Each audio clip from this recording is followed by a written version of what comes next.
他们打野是找节奏的，如果喊我的队友反对到他的节奏的话，就很容易赢他们吧。我觉得打 WE 的话，就我们不要失误的话，就很好赢他们吧。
Benefit off this. Yeah, they're going to go for it. They have a ward over the backside, so they know exactly what is going on. They will get a sweeper here. This is pure denial onto Breathe. He just has to back himself away while that's been happening. Great satchel charge, missing, in a lot of trouble. Going down! Flash forward from Ming, and the Haymaker sets up the first blood. Gala and Ming with just the absolute lockdown onto Missing. You know, first Ming pulls him on in, and Gala bounces him underneath the tower. Missing taking 2-3 tower shots. The straight up 2v2 kill for RNG's bot lane starts this game off with a bang. I mean, Gala's been so clutch with the satchels. Elk.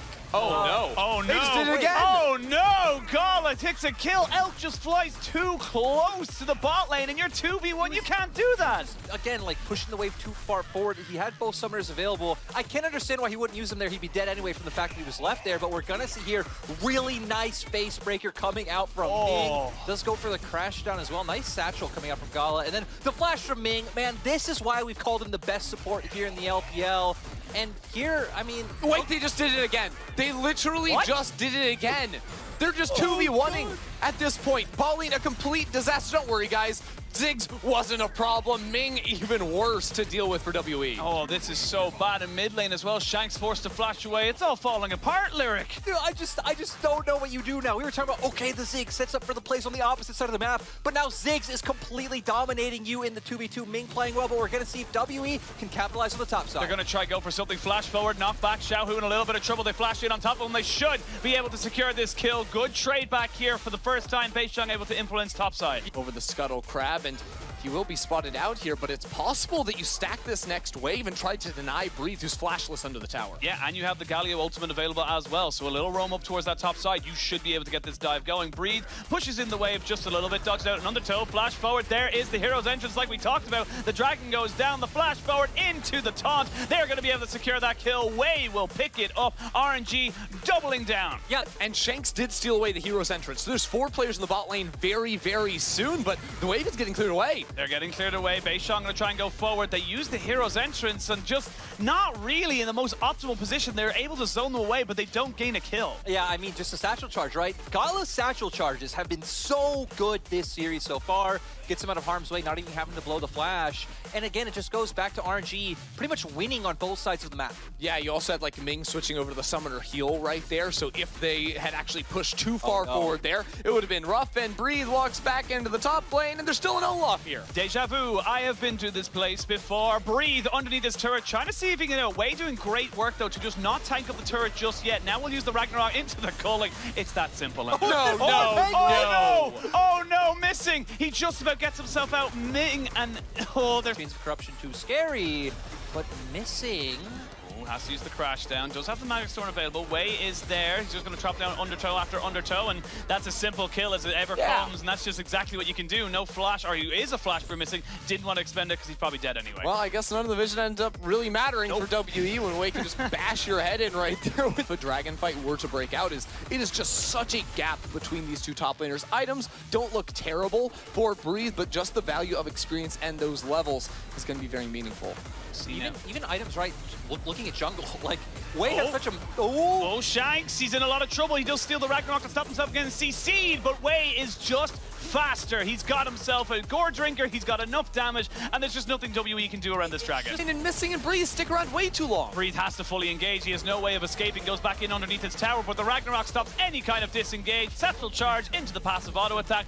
RNG are rolling them. Yeah, RNG definitely wanting to finally stamp in that Ticket to Worlds, wanting to get a bit of retribution, not necessarily against WE, but for the fact that they did underperform so heavily. They were day, and they're coming back with even more vengeance. We can see here the culling here from Xiaohu, but he's got to be a little bit careful. Missing is here, and they know that they're going to fully commit to this. This is what you talked about, Lyric. The picks, they're trying to fully engage onto Xiaohu. He has nowhere to go. Shanks picks himself up a kill.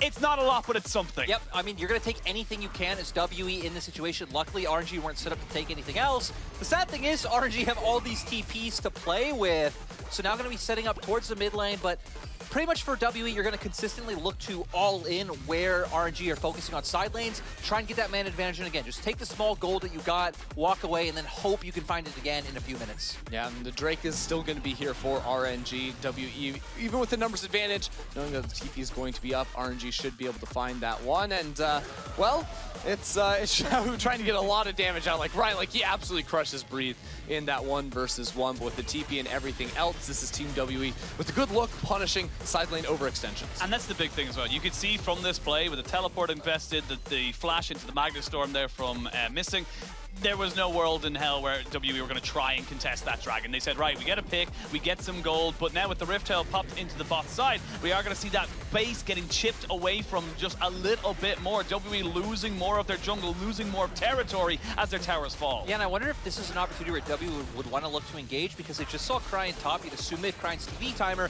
and he definitely wouldn't be in range for a heroic entrance. Here we go. There's the Everfrost down. It's going to force the Ragnarok out of Wei. We're going to see it almost go down. He's not quite dead yet, but the rest of WE are still pushing back the Mega Inferno Bomb enough to dissuade the chase, and this is the problem when going into a Ziggs. You just can't follow up. I honestly think RNG are just super lucky there, in my opinion. I don't know why Cryin decided to show back on the wave topside, because it just opens the window for WE to know, hey, we're going to go all in right now. I think Cryin should have kept walking down again. The satchel was there from Gala to save them once again, but that could have been way worse. Yeah, doesn't have the aftershock. He has got himself the unsealed stealth, but they're going to go in onto L because there's a TP coming off the backside. There's Shanks, though, jumping straight onto Xiaohu. It's a fight on two fronts. Shanks looking to try and take down the big top laner, but he cannot get him. A flash is news and is able to get him out to safety.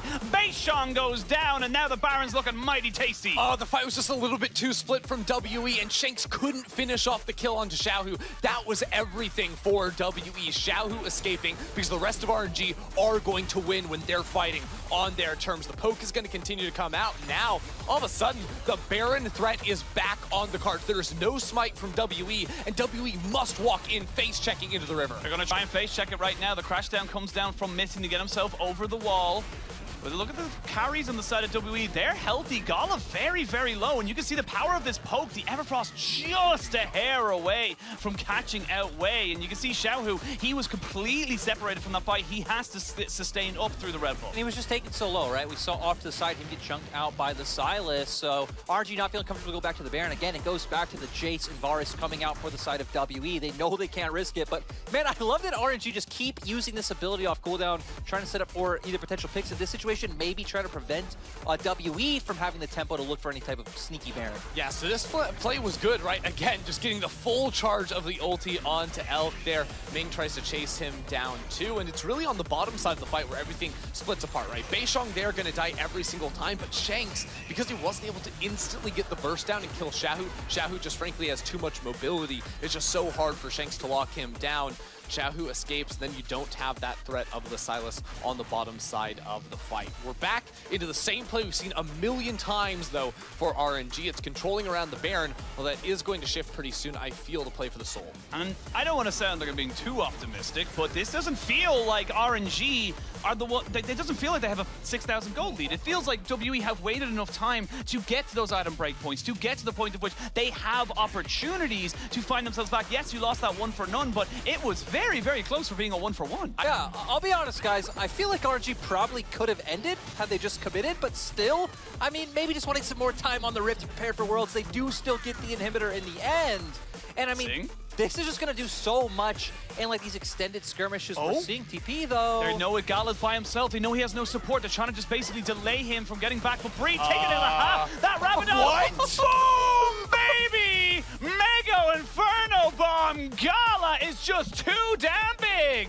What is going on? Gala from the 2v2s playing with Ming, bumping, missing under the tower, killing him again, to there, the 1v1, absolutely crushing. RNG don't take their foot off the gas. They do not. There's going to be the showstopper. It's going to stop everything from Beishang trying to get away, but now it's a 3v2, and the rest of RNG say, oh, sorry, dude, we don't want anything to do with this. The culling, though, is just ridiculous. They try to jump back onto this fight. Shanks will be able to pick up one. No, the sustain is just about enough to keep him alive and force Shanks to make it a trade of 1-for-1. RNG are back. They've got Gala. He's no mana, but his passive is enough. It looked like WE might have found a sliver of hope, but RNG dashed it down. And RNG just, again, showing up, all starting with Gala going for that pick. WE trying to find anything, desperately running in, thinking they have numbers advantage, throw it all to RNG, and RNG, once again, gonna take this one slow and go to the Baron. RNG won that team fight with an honest-to-God 80 carry Ziggs.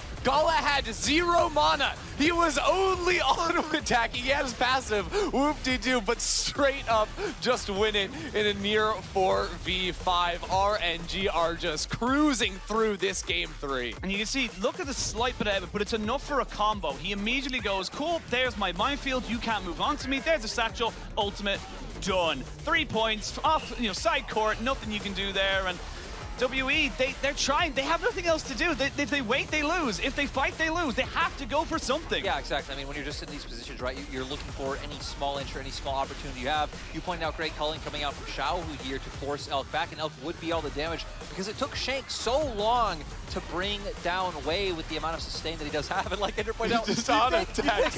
Look at Ziggs. No mana, just throwing down autos. The other members, having enough in the tank to be able to do this. And now for RNG, with having that Baron, you feel like should be able to use the siege and the poke that they have to funnel in through mid and bot and look to end the game. You'd certainly hope so, right? if we're sending this team to Worlds and they can't finish with a 10K gold lead Baron and everything, it's over, man. They've got a lot of bigger issues to think about. But with a Mountain Soul, with the push, the Baron, they have all the tools in the world. They're going to take their I's and their T's, they're going to dot them and cross them and make sure they finish this game as perfectly as they possibly can. Good golly, Miss Molly, that's a hell of a lot of damage going onto Beishang, your arguably tankiest member on your team. And now, with the next inhibitor going to be falling, it's RNG pushing into the base. RNG looking to make it back to Worlds. RNG who put their faith into Xiaohu, and they're going to have to put their faith into Gala as well. It's enough to take them down. WE will fall. RNG will be your 3rd seed. They're going to pad the stats just a little bit, but they're going to be going to Worlds. The MSI champions will represent the LPL at Worlds, and it's off the back of total domination over Team WE. A clean 3-0. RNG crush it through.